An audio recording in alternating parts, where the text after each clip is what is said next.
Happy Diwali सबको मेरे प्यारे दोस्तों। अरे भाई इससे अच्छा क्या ही तो गिफ्ट हो सकता है भला दिवाली का, जो कल टीम इंडिया ने हम सबको दिया 4 विकेट से जीत दर्ज करके। कल के मैच में सब था, हिट, फ्लॉप, इंटेंसिटी, थ्रिलर और हाँ इंडिया पाकिस्तान का एक्चुअल फील। जब गेम आखिरी बॉल तक खींचा और भारत ने पाकिस्तान के मुंह में से जीत को खींच लिया। अच्छा सच बताना, 2007 वाला बॉल आउट मैच की याद आई किसी को कि नहीं? ऐसा नहीं लग रहा था? हिस्ट्री अपने आप को रिपीट कर रही थी। दिल गार्डन गार्डन हो गया और इतने महताब जल गए दिलों में कि दिवाली वाले मौसम का तो मजा 2 गुना बढ़ गया। क्या तो मैच था बॉस। लेकिन हाँ, कहीं खुशी तो फिर कहीं गम था, लेकिन जीता हमारा प्यारा क्रिकेट।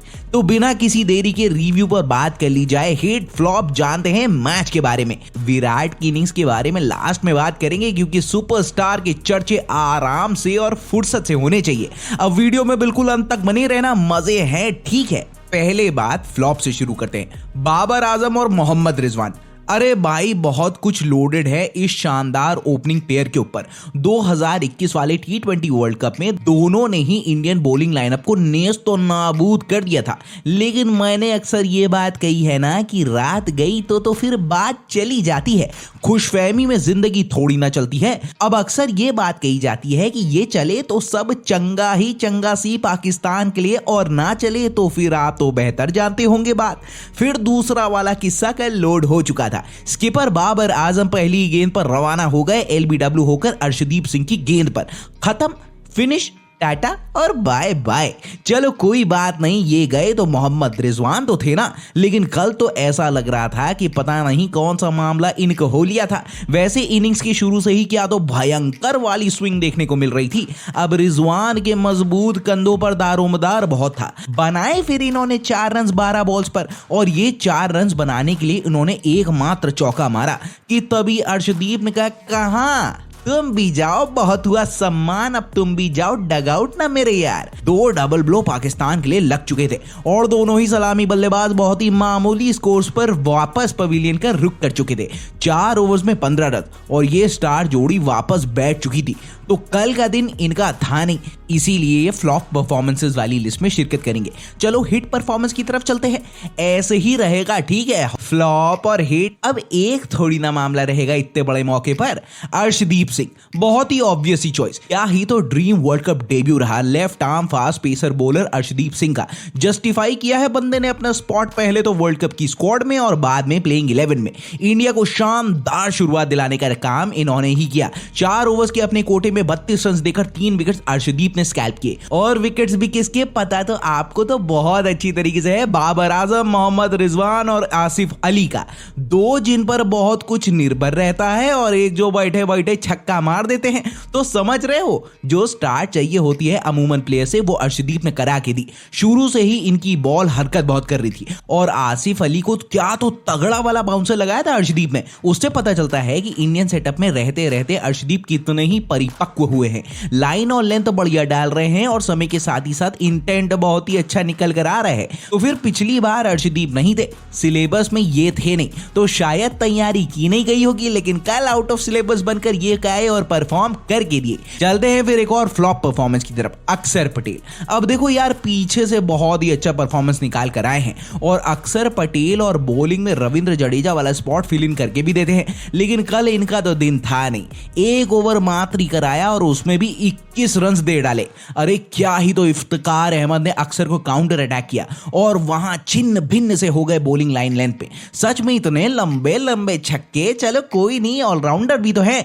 और कल प्रमोशन भी हुआ, जहां पर लगातार विकेट्स इंडियन बैटिंग ऑर्डर के गिर रहे थे, उस पर ये प्रमोट हुए। लेकिन रन आउट होकर महज 2 रन बनाकर पवेलियन चले गए भैया अक्षर पटेल। तो प्रोडक्टिव दिन था नहीं और मामला लोड होकर नहीं दिया। ये सब नहीं था तो रगड़ा चलता कैसे और गर्दा उड़ता कैसे। हिट पर बात होती है तो वो होगी शान मसूद और इफ्तिकार अहमद की पार्टनरशिप। देखो क्राइसिस सिचुएशन पाकिस्तान के लिए लग चुकी थी, वहां पर आके जो इंटेंट दोनों ही बैट्समैन ने दिखाया वो बहुत ही अच्छा था, जहां पर पारी को स्टेडी किया और रॉक सॉलिड तरीके से रन बनाए। कहा जाता है पाकिस्तान पाकिस्तानी मिडिल ऑर्डर बेदम पस्सा दिखता है ओपनिंग स्टैंड के बाद, उसको बहुत तक सही इन्होंने किया। लेकिन कल फिर से दिक्कत आई पाकिस्तान के मिडिल ऑर्डर में, जहां पर गुच्छों में विकेट्स गिर रहे थे।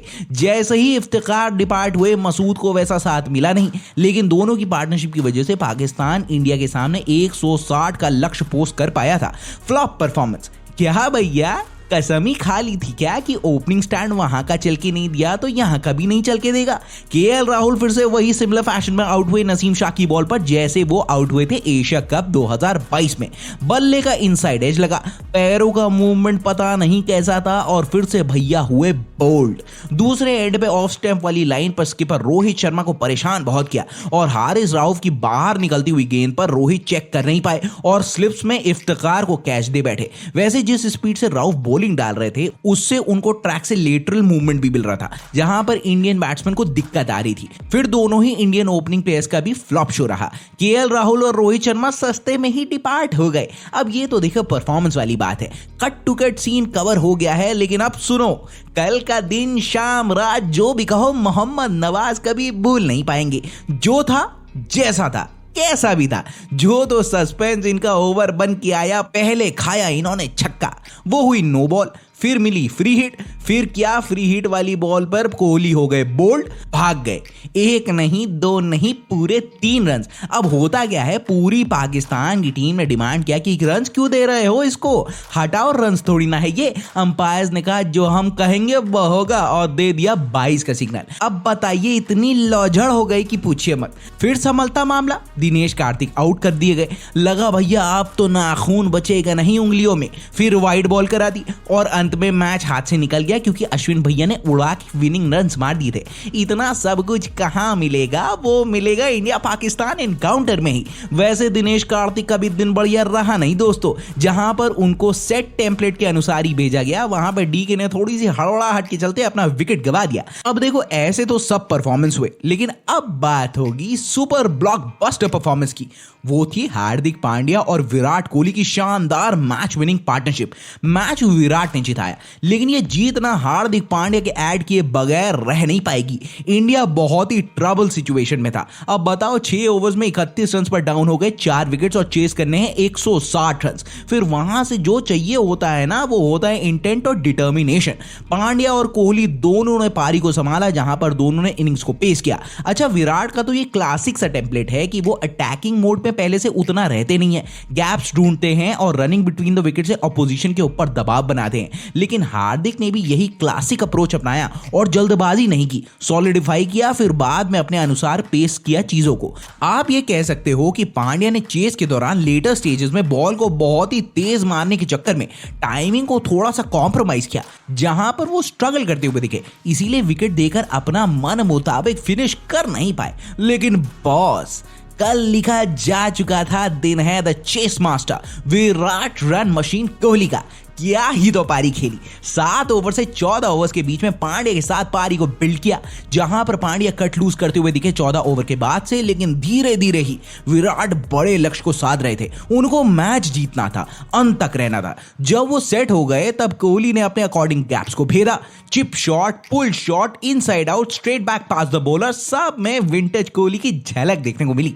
जिस तरीके से वो खुश हो रहे थे बॉल को मारने के बाद, कोहली को पता था गेम वो बना के दे रहे हैं। ऐसे ही कोई इतना बड़ा प्लेयर बनता नहीं है यार, ये तो क्लियर है। क्राइसिस सिचुएशन से इंडिया को निकालना और टीम को क्रम्बल होने से बचाने का जो काम चेस मास्टर कर रहे थे ना, मजा तो देखो उसे देखने में आ ही रहा था। पांड्या के साथ रहकर सपोर्टिंग रोल निभाना और बाद में मैच को बनाकर चले जाना, यही तो खासियत है कल के मैच की। बॉल हरकत कर रही थी, दिक्कत थी जब भी पेस कट ऑफ कर रहे थे या चेंज ऑफ पेस आ रही थी, पिच से मदद बॉलर्स को मिल रही थी, और ऊपर से हारिस राउफ, शाहीन अफरीदी और नसीम शाह को टैकल करना। वैसे कल अफरीदी भी आउट ऑफ टच ही दिखे, लेकिन बैटिंग में बढ़िया कैमियो खेल के चले गए शाहीन। तो देखो, तेवर तो दिखा दिए गए हैं, ऐसे ही चलेगा मामला। इसको हाँ ऐसे ही मेंटेन करके चलना है, यह पहली सीढ़ी है। अब कंसिस्टेंटली इंडिया को अपना विनिंग टेम्पो मोड ऑन रखना है, वहीं से चीजें और 9 सालों का सूखा खत्म करना है। हिट और फ्लॉप परफॉर्मेंस होती रहेंगी, लेकिन यह बात पक्का है, the chase master is on and loaded in form. मेरी एक बात समझ में नहीं आई, आखिरी ओवर में होठों में मस्त क्रीम लगा के मोहम्मद रिजवान मोहम्मद नवाज की बॉल पर स्टंप्स के पीछे खड़े हो गए, जैसे कि मीडियम पेस के सामने खड़े हो लेते हैं। मतलब क्या ही स्ट्रेटजी थी ये। कौन है ये लोग, कहां से आते हैं ये लोग, मतलब कुछ भी कर डालोगे। अब आप बताना कहां हुई चूक। लेकिन हाँ, पाकिस्तान ने बहुत बढ़िया क्रिकेट खेला, हाई इंटेंसिटी गेम को बहुत ही ऊपर और आला खेला। हार जीत लगी रहती है, इंडिया मैच जीत गया 4 विकेट से, लेकिन असल में जीत क्रिकेट की हुई। What an outstanding start. अब शुरू हुआ है असली मायनों में T20 वर्ल्ड कप 2022। क्या कहोगे आप, बताना फिर हमें कमेंट बॉक्स पर। तो कैसी लगी आपको वीडियो, अच्छी लगी होगी ना तो लाइक और शेयर भन्ने से दबाना, ताकि वीडियो में उड़ान भर जाए और आगे सर करके चली जाए। पहली बार अगर लैंड हुए और कंटेंट अच्छा लगा हुआ होगा तो सब्सक्राइब करना। हमें मजा तो देखो फिर आपको और हमको दोनों को बहुत ज्यादा आने वाला है। बेल आइकॉन भी फटक करके प्रेस कर देना। अरे तभी तो आपके चैनल स्विंग की वीडियो मार्केट में आ गई है, पहली फुर्सत में पता चल जाएगा आपको। और हाँ, अपना और अपने घर वालों का ध्यान देखो बहुत रखना, वो बहुत इंपॉर्टेंट बात है। ठीक है, फिर मिलता हूं मैं आपसे।